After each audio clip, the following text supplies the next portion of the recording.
seorang perwira unit Direktorat Reserse Kriminal Umum Polda Sultra, yaitu Bapak M. Siregar, berpangkat Ibda, tempat tanggal lahir Medan 14 November 1975. Baik Bapak, mungkin kita akan melanjutkan ke pertanyaan pertama. Bagaimana menurut Bapak tentang undang-undang dalam menyikapi kasus kekerasan atau kejahatan seksual? Kejahatan seksual yang terjadi di Indonesia ada yang sangat meningkat, dan yang paling banyak korbannya adalah pada umumnya terhadap pelecehan terhadap anak di bawah umur. Namun seluruh anak itu sering terjadi pelecehan seksual. Faktor satu biasanya narkoba, memang keras, dan ada faktor lain seperti kultur atau budaya Indonesia secara alami biasa mengawinkan anak di bawah umur. Namun pada saat pelaksanaan hukumnya, kalau menurut saya sudah cukup baik, namun perlu ditinjau ulang terhadap antara hukum dan adat. Ada penyelesaian atau sosialisasi hukum Undang-Undang Nomor 23 Tahun 2022. Baik, berarti menurut Bapak perlu ditinjau ulang ya? Ya. Oke, baik, kita melangkah ke pertanyaan kedua. Apakah penanganannya sudah cukup adil dan dapat memberi efek jerah? Kalau masalah adil dari pihak kepolisian sudah sesuai dengan prosedur tempat penyidikan, tergantung masalah vonis itu adalah hak dan wewenang dari pengadilan. Masalah adil tidak itu semua masyarakat biasanya selalu merasa tidak puas dengan apa yang terjadi atau apa yang dirasakan atau trauma besar terhadap si anak, itu yang membuat mereka merasa tidak adil. Kita lanjut ke pertanyaan ketiga, yaitu terkait dengan kasus kejahatan kekerasan seksual yang terjadi di lingkungan lembaga pendidikan. Biasanya korban mengalami trauma berat seperti yang Bapak bilang barusan, namun pelaku tidak mendapat hukuman yang setimpal dan tak jarang ditemukan para pelaku ini berlindung di balik jabatannya. Bagaimana tanggapan Anda mengenai peristiwa tersebut? Apakah ada kesalahan dalam menentukan putusan terhadap pelaku? Perlu saya ulang lagi, masalah vonis itu adalah bukan hak dari kepolisian. Kepolisian adalah menyelidiki dan menyidik sesuai dengan fakta yang terjadi, apa yang dirasakan anak, dan polisi juga bekerja sama dengan instansi samping seperti Komnas HAM atau lembaga perlindungan anak. Makanya di kepolisian itu ada namanya satuan kerja satker itu PPA, Perlindungan Perempuan dan Anak. Nah, tentang masalah hukuman itu bukan kewenangan Polri, itu adalah kewenangan instansi pengadilan dan jaksa penuntut umum. Kalau dia berlindung di balik jabatan atau apa, menurut saya itu tidak terjadi. Tergantung daripada instansi yang saya bilang tadi itu, satuan daripada pengadilan, instansi kejaksaan. Oh, berarti menurut Bapak itu semuanya kembali kepada instansi pengadilan dan mungkin jajarannya juga. Ya, artinya kami polisi sudah bekerja sesuai dengan SOP tupoksinya sebagai penyelidik dan penyidik. Nah, setelah berkas itu sudah rampung, dilimpahkan namanya P21 dan disilakan selanjutnya itu kan sudah hak daripada pengadilan, baik jaksa maupun selaku penuntut umum maupun hakim yang memvonis terdakwa. Kita melangkah ke pertanyaan keempat. Dalam penanganannya, undang-undang telah mengatur berbagai hukuman bagi para pelaku kejahatan atau kekerasan seksual. Terbukti pada Undang-Undang Nomor 23 Tahun 2002, sesuai tadi yang Bapak bilang, mengenai atau tentang hukum kebiri, tentang perlindungan anak. Bagaimana menurut Anda mengenai hal tersebut? Apakah setimpal atau cukup berlebihan dengan adanya hukum kebiri tersebut? Ya, kalau undang-undang kebiri kita harus lihat kembali Undang-Undang Nomor 35 Tahun 2014 direvisi menjadi Undang-Undang Nomor 33 Tahun 2022. Maksimal hukuman di situ kan 15 tahun penjara. Nah, setelah direvisi ada lagi hukuman kebiri. Kalau menurut saya hukuman kebiri itu hal yang wajar, tapi kita di Republik ini banyak instansi lain yang ada kaitannya terhadap perlindungan manusia, contohnya Komnas HAM atau Undang-Undang Kesehatan. Namun pada hakikatnya sampai detik ini saya belum pernah melihat atau dilakukannya putusan hukuman kebiri terhadap pelaku pelecehan seksual terhadap anak. Belum ada terjadi. Namun ancamannya hukuman kebiri, tapi pelaksanaannya belum. Masih mengacu terhadap hukuman penjara paling lama 15 tahun. Atau ada lagi junto atau pasal yang berlapis. Kalau pelaksanaan hukuman kebiri belum terjadi, tapi kalau menurut saya itu hal yang wajar untuk membuat efek jerah. Tapi kembali lagi terhadap Komnas HAM atau Undang-Undang Kesehatan lain, dampak daripada itu terhadap keluarga terdakwa atau terhadap keturunannya, karena namanya di PBB sudah tidak bisa normal lagi. Mungkin itu suatu pertimbangan sehingga pelaksanaan itu belum pernah dilaksanakan di Indonesia. Tapi hukuman itu ada, tapi belum pernah ada yang terjerat dengan hukuman itu dan pelaksanaannya. Karena kita lanjut ke pertanyaan kelima dari saya, karena kaitannya dengan peristiwa kejahatan atau kekerasan seksual, bagaimana jika terjadi peristiwa sepasang anak yang melakukan hubungan seksual atas dasar suka sama suka, namun mereka masih di bawah umur, masih dalam tanggungan orang tuanya. Kemudian orang tuanya menuntut si pria untuk dipidana. Apakah hukum ini akan mendukung tindakan orang tua atau tidak? Bagaimana pendapat Bapak? Kalau di kepolisian saya sudah bilang penyelidikan dan penyidikan, kalau tentang hukum yang berlaku kita tegakkan, pasal yang dilanggar kita terapkan. Sepanjang ada delik aduan daripada korban untuk dipidana, kita proses. Tapi kami di polisi ada namanya justice collaboration.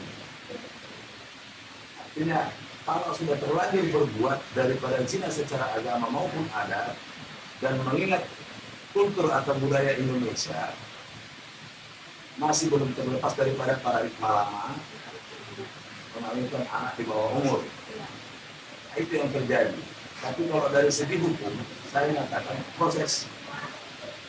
Tapi kalau kita melihat lagi dari budaya atau hukum itu ditegakkan untuk membuat rasa adil terhadap pelaku dan membuat efek jerah bagi pelaku dan menjadi contoh bagi yang lain supaya tidak mengulangi perbuatan yang sama. Itulah hukum.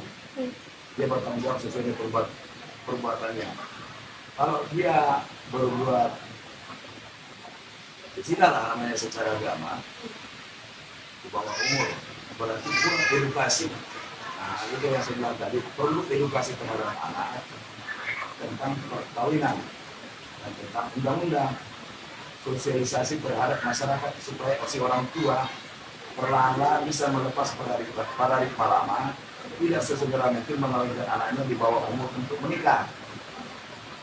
Tapi karena ini bagaimana pendapat saya tentang itu, ya kita tegakkan. Nanti ada pun di kemudian hari mereka mau damai, ya ada di kepolisian punya hak namanya kepolisian kejaksaan, bahkan di pengadilan hukum yang baru justice collaborator. Justice collaborator. Jadi dia namanya LJ. Bisa didamaikan, apakah dinikahkan atau ditunda sampai pendidikannya selesai baru dinikahkan ulang. Berarti ada tindakan yang namanya justice collaboration ya Pak? Kita hukumnya memproses, tapi maksudnya adalah tindakannya gitu. Dari hukum ada tindakannya, dan yang namanya juga adalah justice collaboration. Oke, baik Bapak. Mungkin itu pertanyaan dari saya. Akan dilanjutkan oleh rekan saya Alfa Fadila. Dengan ini saya persilakan.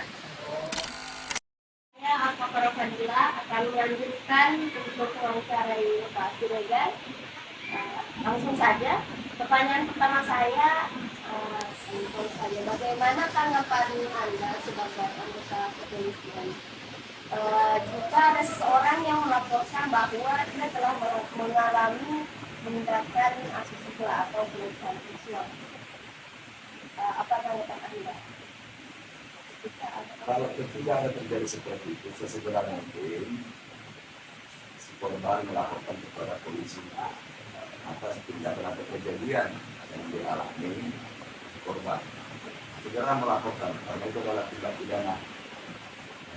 Nah, dan di sini posisinya Pak, dia telah melaporkan, dia sedang melaporkan kepada Anda bagaimana proses Anda selanjutnya, perbuatan Anda selanjutnya. Kita ambil biodatanya, apakah dia di bawah umur atau tidak. Terus yang kedua, TKP-nya di mana, sudah dijelaskan di BAP, dan pelakunya siapa, dan kita proses sesuai hukum yang berlaku. Jadi tadi dibilang diambil antara di bawah umur atau tidak, apakah itu ada perbedaan antara yang mengalami pelecehan ini di bawah usia yang lebih besar, di bawah umur? Ya, jelas ada perbedaannya. Namanya dewasa dengan anak-anak ada, tapi undang-undangnya ada.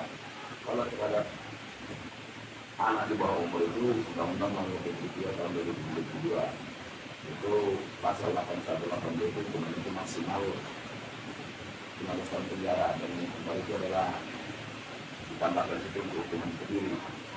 Kalau untuk yang dewasa, kita perlu teliti ulang apakah ini dilecehkan atau diperkosa atau dasar suka sama suka. Kami selaku aparat penegak hukum menerima laporan. Setelah menerima laporan, kita berbicara, kemudian isu, dan kita selidiki apa motif dibaliknya, apakah dasar suka sama suka atau ada motif lain, namanya sudah dewasa. Kita cari latar belakang kejadian tersebut. Pertanyaan yang kedua mungkin masih bersangkutan. Misalnya ada seseorang yang mengalami perempuan atau mahasiswa, dia mengalami pelecehan seksual. Terus sebelum melaporkan kepada pihak yang berwajib, sebelum melakukan laporan, dia terlebih dahulu meminta semacam mencari dukungan kepada orang-orang terdekat. Misalnya ini terjadi di lingkungan kampus. Terlebih dahulu sebelum melapor, dia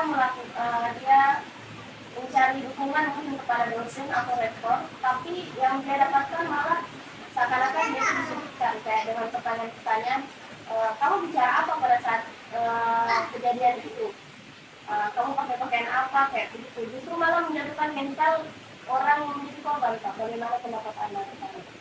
Kalau sesuai yang dilakukan, berarti tergantung dosennya. Kalau secara hukum seharusnya segera melaporkan atau setidaknya sebelum kejadian disampaikan kepada mahasiswa tentang edukasi perlindungan perempuan dan anak, apalagi tentang hukum. Bagusnya mahasiswa itu paham tentang perlindungan perempuan dan anak supaya hukumannya tahu dan prosesnya gimana, dan unsur-unsur yang mengikat tentang perlindungan perempuan dan anak itu bisa tercapai. Kalau dia sudah melaporkan kepada dosen yang sebagai orang tua atau sebagai senior, lantas menyalahkan, alangkah bagusnya segera melaporkan ke kantor polisi. Kami sebagai Polri siap sebagai pelindung, pengayom, pelayan, dan penegak hukum. Kalau begitu saya lanjut ke pertanyaan nomor 3, masih berkaitan dengan institusi tadi. Bagaimana pemberlakuan hukum, misalnya dalam suatu institut itu mereka menyembunyikan tentang adanya kasus pelecehan terhadap mahasiswinya dalam rangka untuk untuk melindungi institusi dari tercemarnya nama baik. Apakah ada hukum yang ditetapkan kepada mereka atau bagaimana? Dengan menjaga nama baik kampus lah, ya kan? Nah, seyogianya apabila hal ini terjadi terhadap kita, apa yang kita rasakan? Dan hukum itu adil di mata masyarakat. Tidak ada yang kebal hukum. Seharusnya lebih baik jangan memandang institusi ataupun lembaga, tapi menyelamatkan korban dari kekerasan seksual. Bukan melihat institusinya, karena hukumnya kita jelas. yang mana pelecehan, yang mana pemerkosaan, mana terhadap anak di bawah umur, jelas hukumnya. Jadi jangan ragu untuk melaporkan hal tersebut kepada polisi. Karena identitas suatu lembaga ataupun lembaga pendidikan manapun, menurut saya tidak pantas dilakukan hal yang demikian, apalagi kekerasan terhadap mahasiswi atau pelajar. Mereka adalah generasi bangsa yang patut diberikan edukasi dan perlindungan. Indonesia ini kan ada lembaga perlindungan saksi, ada perlindungan korban, ada Komnas HAM, ada lembaga terhadap perempuan dan anak. Seyogianya itu diarahkan ke kantor polisi, dan kami nanti dari Komnas juga bisa membuat rekomendasi agar trauma si anak itu bisa terobati. Setidaknya jangan sampai menutup diri atau melakukan hal-hal yang tidak diinginkan seperti bunuh diri. Alangkah baiknya diarahkan langsung ke kantor polisi. Nanti ada lembaga lain dari Komnas HAM ataupun lembaga perempuan dan anak itu yang bisa mengedukasi maupun memberikan perlindungan terhadap korban.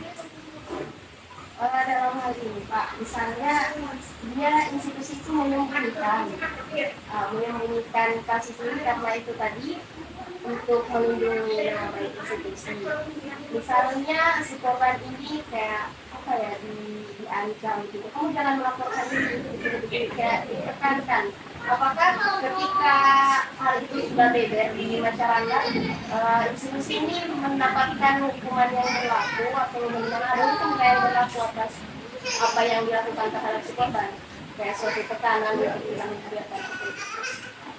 Ya, kalau memang hal seperti yang terjadi demi nama instansi atau nama lembaga pendidikan, nanti kan ada namanya kita Menteri Pendidikan dan Kebudayaan, ada di atasnya lagi.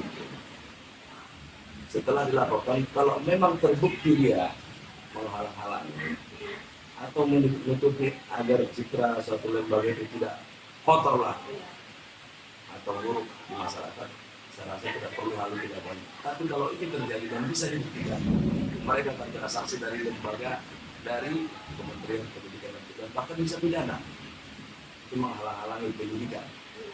Berarti akan ada tindak pidana yang dilakukan. Pasti ada, dan ada sanksi administrasi terhadap oknum, pasti ada. Semacam denda yang dibayar, yang ditanggungkan kepada institusi.